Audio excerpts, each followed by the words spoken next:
You won't see this twist coming. Watch until the end to find out how the fate of the characters unfolds. The morning was still, too still. The silence in the house felt almost suffocating, as though every breath was a ripple in an otherwise undisturbed pond. My daughter had been in labor for hours, and I was in a waiting room, desperately holding on to the hope that everything would be all right. But my thoughts kept drifting back to him, my son-in-law, who was left behind in the house. The moment I walked in, I could see the weight of the world on his shoulders. His face was drawn, his eyes distant.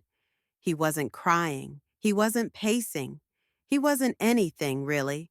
He was just there, in the kitchen, staring at the counter as if he could will the situation to change. "She's still not out yet?" I asked, my voice quiet, careful. I didn't want to upset him more, but the silence between us was unbearable. He barely looked up when he responded, his voice soft, almost broken. "No. The doctors are saying it might take a while." I nodded, unsure of what to say next. We weren't close. I had never really had a conversation with him beyond pleasantries at family gatherings. But now it was just the two of us in this empty house. The weight of the situation seemed to grow heavier by the minute. I offered him a cup of tea, something to settle the nerves that had clearly taken over him. He accepted it without saying much, his hands trembling slightly as he held the cup. His eyes met mine for the briefest of moments, a silent understanding passing between us. We were both trapped in this moment, suspended in the air between fear and helplessness. The clock ticked on. Hours passed, but time felt like it had stopped. Neither of us spoke much. Neither of us knew what to say. But as the night deepened and the uncertainty stretched on, I couldn't shake the feeling that this waiting would leave more than just memories. It would leave something else, something neither of us could name yet. Before you continue, I'd like to invite you to subscribe to the channel. I've got another compelling story coming tomorrow that you definitely don't want to miss. This one's just the beginning. Stay tuned for more twists and turns, and don't forget to hit that notification bell so you're the first to know when the next chapter is up. Thanks for being part of this journey. The house grew quieter as the night settled in. The hum of the refrigerator in the kitchen was the only sound, a constant reminder that the world outside still turned. Inside, though, everything was still. Too still. My daughter was in labor, and yet I found myself here, in this house, with my son-in-law. The reality of the situation had not yet fully dawned on me, but the longer I stayed, the clearer it became. Something was wrong. He was pacing now, back and forth across the kitchen, but it wasn't the usual restless energy. No, this was different. His movements were slow, deliberate, as if each step drained him more than the last.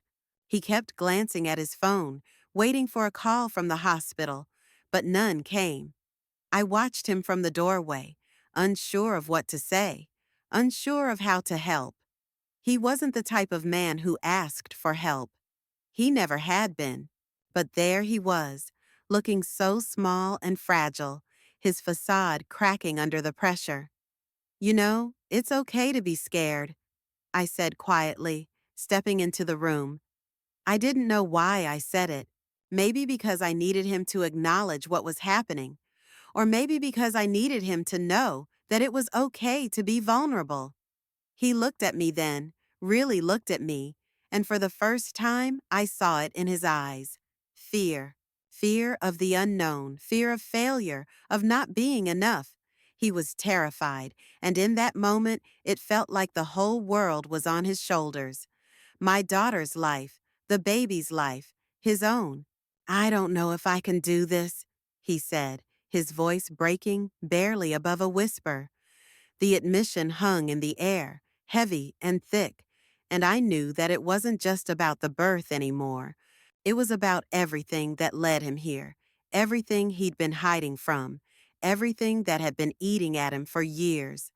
I moved closer, not knowing what to say, but knowing I couldn't leave him alone with his thoughts. He didn't speak again for a long while, just stared out the window into the darkened night, lost in whatever thoughts had overtaken him. It wasn't the fear of becoming a father that was consuming him. It was something deeper, something unspoken. And in that moment, I realized that I wasn't just here for him. I was here because something had shifted between us, and neither of us knew how to navigate it. The clock struck midnight, and still there was no word from the hospital. We sat in the dimly lit kitchen, a quiet hum in the background, the kettle still warm from the tea we had shared hours ago. The house was eerily silent, save for the occasional sound of his restless sighs. It felt like the world was holding its breath, waiting for something, anything, to break the stillness. I watched him closely as he stared into the empty cup before him, his fingers tracing the rim in slow circles. There was a tension in the air, thick and undeniable. It wasn't just the uncertainty about my daughter's condition anymore. It was the atmosphere between the two of us. He seemed different now, not the man I'd known, not the distant son-in-law who always kept his distance. No, this version of him was raw, fragile, exposed. "Have you ever been this scared?" he asked suddenly, his voice low, almost hesitant. He wasn't looking at me, but I knew the question was for me. I didn't know how to answer. I had been scared, terrified even, many times in my life, but I had never allowed myself to show it. I had always kept my fears buried deep, never letting anyone see the cracks in my armor. But now, sitting across from him, I realized how much more vulnerable I was than I had ever admitted, even to myself. "Everyone's scared at some point," I said, my voice softer than usual. "But we get through it. That's what matters." He nodded slowly, but I could tell that he wasn't hearing my words.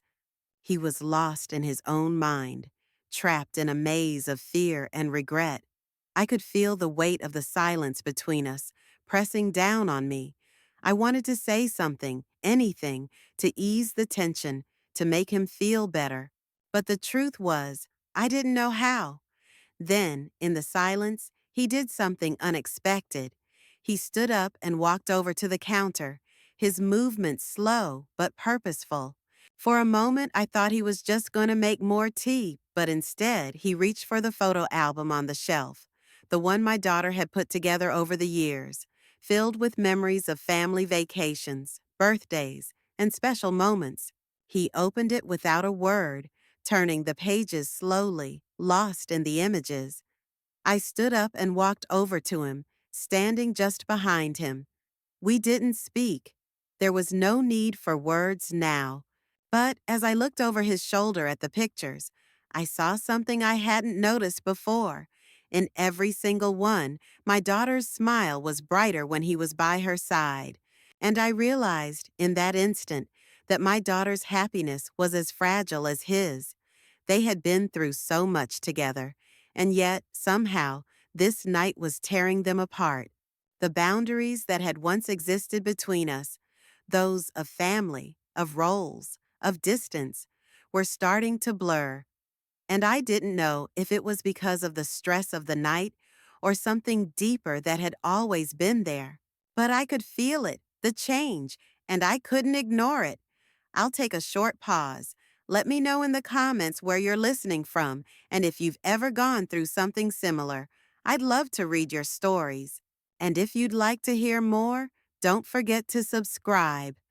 I'm continuing now. The night was finally drawing to a close, but the tension in the house hadn't eased. The news came at last, just as the first rays of dawn broke through the blinds. My daughter had delivered a healthy baby boy. There was relief in her voice as she spoke to me on the phone, and I felt a wave of relief wash over me as well. But in the pit of my stomach, something gnawed at me, something I couldn't shake. He was standing by the window now, looking out into the early morning light. The news hadn't brought the joy I'd expected to see in him. He stood there, motionless, a strange emptiness in his posture. He wasn't smiling. He wasn't laughing with me in relief. He was just there, as if he hadn't heard the good news at all. "Isn't it a good thing?" I asked, my voice hesitant. I didn't want to intrude too much into his space, but I needed something, a sign, a glimmer of recognition that the baby was finally here. He turned slowly, his face pale. "It's supposed to be," he said, his voice distant, "but something feels off.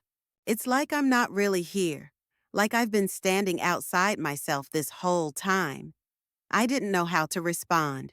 This wasn't the same man I had seen just the day before, the one who'd been so distant and withdrawn. But now there was something new in his eyes, a vulnerability that was raw and unfiltered. He was questioning everything, his role, his responsibilities, his place in this world that suddenly felt so small and fragile. I tried to mask the confusion rising in me. There was no place for it, not now. "It's all going to be okay," I said quietly. But even as I spoke, I felt the truth in my own words slipping away. It wasn't going to be okay. Not after what had happened. Not after the night we'd shared. There were too many unspoken things between us now. Too many moments where the silence had said more than words ever could. I wasn't sure when it had happened, when the lines between us had blurred, when everything had changed. But I knew one thing: things could never go back to how they were before. I had crossed a line just as much as he had. And no matter how hard I tried to push the thoughts away, I couldn't escape the realization that what had occurred, even if it was only an emotional shift, would linger long after the baby had settled into his new home. The light in the room shifted, and for a brief moment, everything felt different. The air was charged, thick with the weight of everything we hadn't said, everything we couldn't say. And in that moment, I understood that this morning, this bright new beginning, was also the end of something I couldn't yet name. The days stretched on, but there was no escaping the weight of everything that had transpired. The baby was home, swaddled in the softest blankets, and my daughter was finally able to rest, her exhaustion evident in the way her eyelids fluttered as she held her newborn. Yet, amid the joy of a new life, I couldn't help but feel the presence of an undeniable shift in the atmosphere. My son-in-law hadn't spoken much since that morning. He had gone to the hospital to see my daughter, a quiet figure in the doorway, standing just outside of the realm where I had always imagined a father's role would be. But now he was back. He sat at the kitchen table, his eyes fixed on the empty cup before him, just like the night before. The light from the setting sun spilled across the room, casting long shadows that seemed to stretch further than the walls could contain. I stood by the window, looking out but not seeing. It was as though everything was happening in slow motion, and I was stuck in between, watching from the sidelines. In some way, I felt responsible for the heavy silence that enveloped us. I had been there when he needed someone, and now there were things left unsaid, things we would never say. He finally broke the silence. His voice was small, barely above a whisper. "I don't know what to do now." The words hung in the air, fragile and vulnerable. And for a moment, I wondered if he was speaking to me, or if he was speaking to himself. Either way, I knew that his journey, like mine, wasn't going to be simple. The cracks that had appeared between us couldn't be ignored, and the weight of what had transpired between us had created a new reality that couldn't be undone. "I think you'll figure it out," I said, my voice steady despite the turmoil inside.